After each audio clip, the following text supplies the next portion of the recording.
Assalamualaikum warahmatullahi wabarakatuh. Salam budaya, rahayu, waras. Sedulur sekalian, saya berada di Tenggar. Tenggar ini yang saya katakan adalah sebuah nama yang paling mengesan bagi saya. Tapi sayang, di peta Indonesia itu tidak ada nama Tenggar, sebuah wilayah ini itu loh. Jadi kenapa saya sangat terkesan di Tenggar adalah sangat menghargai tentang keberadaan seorang manusia. Artinya adalah sangat memahami istilah kemanusiaan, itu sangat memahami sekali. Maka di Tenggar ada satu makam yang sangat aneh sekali. Makam ini kecil-kecil, jadi nisan satu dan nisan yang lain itu hanya berselang tidak ada 10 cm ya. Dan nama orang dimakamkan katanya semua memakai nama Las. Ada Lasiem, Lasimin, Lasio, Lasijo, dan las yang lain. Bagaimana keadaan makam ini? Marilah kita lihat bersama.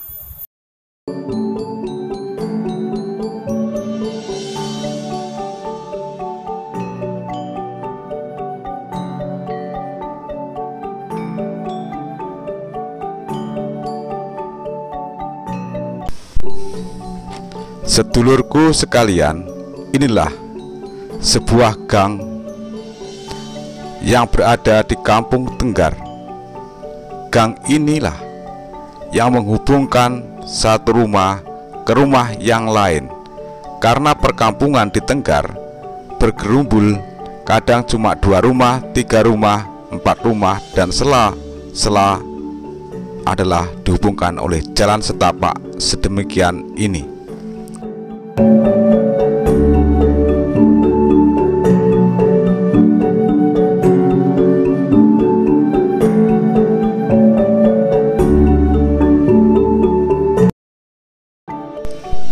Selain itu, di rumah yang paling ujung yang tidak saya ambil gambarnya, ada sebuah pemakaman. Di pemakaman itulah saya melihat keanehan, karena dua batu nisan hanya berjarak 10 cm, bahkan bisa dikatakan kurang dari 10 cm. Makam ini sudah tua, sedulurku sekalian. Makam ini berada di bawah rindangnya pohon bambu, ori, dan juga ada berbagai macam pepohonan lain. Makam ini tidak begitu luas, kira-kira hanya 5 meter kali 3 meter, atau bahkan tidak ada sama sekali. Menurut keterangan seseorang, di makam ini namanya atau nama depannya itu sama semua, memakai nama Las. Ada Lasijo, ada Lasiem, ada Lasimin, ada Lasmini, dan ada las yang lain. Saya baru tahu kalau semua dipakai nama, meski tidak dipahat di batu nisannya. Makam ini adalah makam yang khusus, yakni bagi bayi yang gugur sebelum waktunya, atau istilah di tempat saya di Kampung Tenggar ini namanya adalah terakan. Mungkin di daerah sampean juga sama dengan di daerah saya.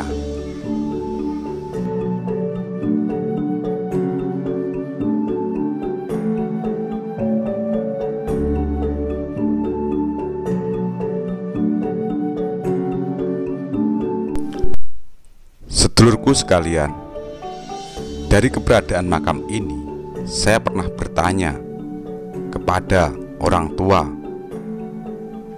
kenapa harus dimakamkan di lokasi ini? Karena menurut orang-orang tua, bagaimanapun las atau yang disebut dengan keguguran ini adalah sebuah bentuk atau calon dari manusia, maka dia dihormati layaknya menghormati manusia, meski tata caranya berbeda. Bentuk penghormatan ini dimakamkan, dikasih nisan, dan juga didoakan. Dan setiap bulan Ramadan atau bulan Syawal, orang-orang yang memiliki las atau orang-orang yang keguguran dan dimakamkan di sini tentu mengadakan kerja bakti untuk membersihkan makam ini dan memberi bunga taburan bunga. Bahkan tidak hanya itu, ada juga yang tiap hari Jumat datang mendoakan ke lokasi ini. Maka dari itulah saya berkata bahwa di Tenggar sangat membanggakan. Mereka memahami prinsip memanusiakan manusia.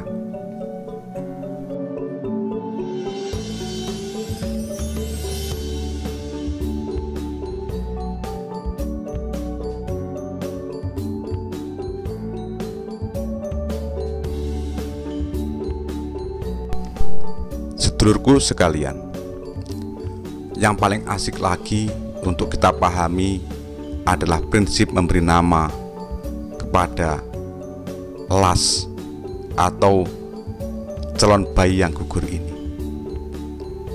Dari mana mereka bisa menentukan jenis kelamin? Padahal ini hanya segumpal darah yang panjangnya tidak lebih dari satu jari manusia. Apakah sudah berjenis kelamin?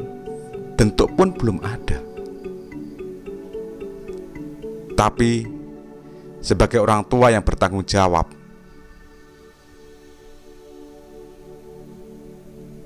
diberikanlah nama sebagai pusaka pertama, sebagai doa. Nah, ini juga lah yang disebut prinsip memanusiakan manusia. Kalau zaman sekarang, bayi saja dibuang di sampah atau ditinggal begitu saja di tempat sampah, apalagi yang segumpal darah. Maka saya bangga dengan keberadaan Tenggar dan ajaran ini. Meskipun Tenggar bukan mazhab, Tenggar bukan ajaran, tapi Tenggar adalah kampung halaman yang telah membentuk karakter bagi saya dengan pergaulan-pergaulan sosial yang diajarkan oleh orang-orang tua saya.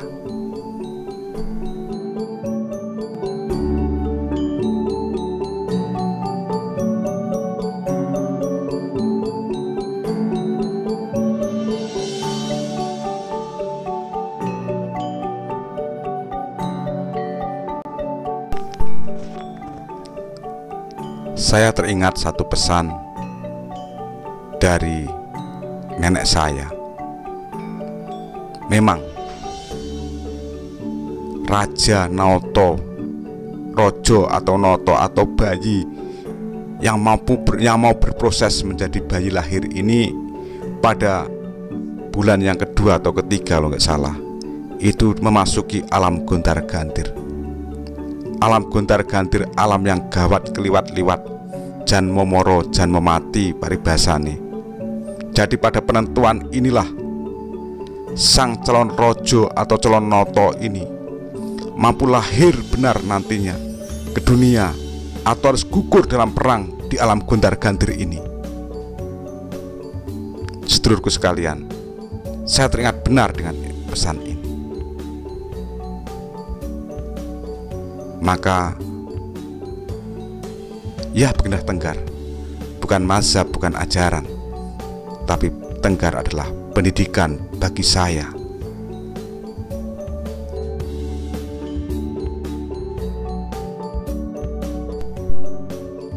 Sedulurku sekalian, berarti ini menjadi bukti bahwa pada masa lalu telah ada konsep tata ruang sehingga